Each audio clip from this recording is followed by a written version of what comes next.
नमस्कार, आस्वाद आपलेपणाच्या चॅनलमध्ये आपलं स्वागत आहे। तर प्रत्येकाला पडणारा प्रश्न म्हणजे नेहमी नाश्त्याला काय बनवावं। तर आज मी आपल्यासाठी अगदी झटपट 5 मिनिटात मऊ लुसलुशीत कांद्याचा वापर न करता कांदा पोहे कसे बनवायचे ते दाखवणार आहे। तर आता आपण कांदा पोहे कसे बनवायचे ते बघूयात। त्यासाठी इथे मी शेंगदाणे घेतलेले आहेत, गाजर घेतलेला आहे, मिरची आणि कढीपत्ता आणि इथे एक वाटी पोहे घेतलेले आहेत। आपल्याला जेवढा नाश्ता बनवायचा त्याप्रमाणे पोहे वगैरे बाकीचं साहित्य घ्यायचं आहे। तर पोहे मी धुवून घेतलेले आहेत। तर त्यानंतर इथे मी भांडं ठेवलेलं आहे। तापल्यानंतर त्याच्यामध्ये तेल घालून घेतले।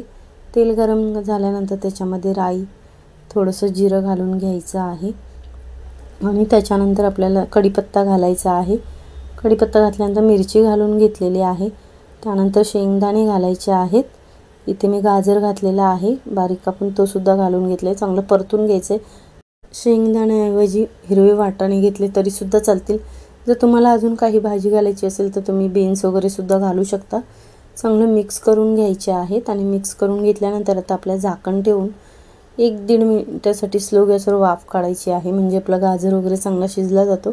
तर 1 मिनिट मी वाफ काढून घेतलेली आहे।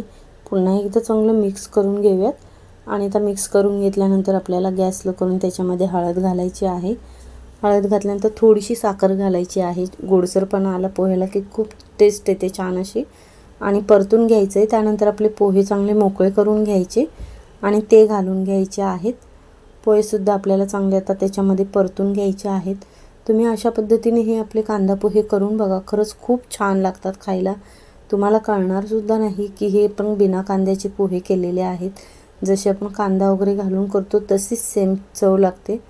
तर इथे मी आता चांगले मिक्स करून घेतले। त्यानंतर चवीनुसार मीठ घालून घेतलेलं आहे आणि मीठ घातल्यानंतर आता पुन्हा आपल्याला चांगलं परतून घ्यायचं आहे आणि परतून घेतल्यानंतर आपले पोहे एकदम मऊ लुसलुशीत कसे राहावे तर आपण ते सुद्धा बघणार आहोत। तर इथे मी 1 चमचा इतकं तूप घेतलेलं आहे।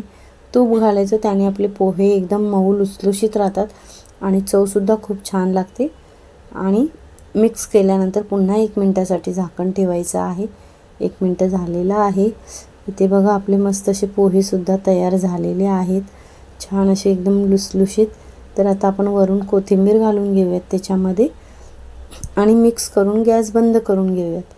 तर अशा पद्धतीने पोहे हे तुम्ही करून बघा, खरंच सगळ्यांना आवडतील। इतके टेस्टी आपले पोहे आहेत हे। तर आता पोहे मी हे प्लेटमध्ये काढून घेतलेत। वरून मस्त अशी शेवसुद्धा घातलेली आहे। तुम्हाला पाहिजे असेल तर तुम्ही ओलं खोबरंसुद्धा घालू शकता। तर अशा पद्धतीने तुम्ही मऊ लुसलुशीत अवघ्या 5 मिनिटात झटपट असे पोहे करून बघा, खरंच खूप छान लागतात चवीला। म्हणजे आपल्याला घाई गडबड असते सकाळच्या वेळी, तर आपण अशा पद्धतीने पटकन हे पोहे बनवून खाऊ शकतो किंवा घरातल्यांना सुद्धा देऊ शकतो। तर तुम्हाला आजचा आपला हा मऊ लुसलुशीत पोह्यांचा व्हिडिओ कसा वाटला हे कमेंट करून नक्की सांगा। आणि आपल्या चॅनलवरती नवीन असाल तर आपल्या चॅनलला सबस्क्राईब करा, बेल आयकॉनचं बटन प्रेस करा, म्हणजे आपल्या व्हिडिओचे जे येणारे नोटिफिकेशन्स आहेत ते तुम्हाला सर्वात आधी मिळतील। आणि व्हिडिओ पूर्ण बघितल्याबद्दल धन्यवाद।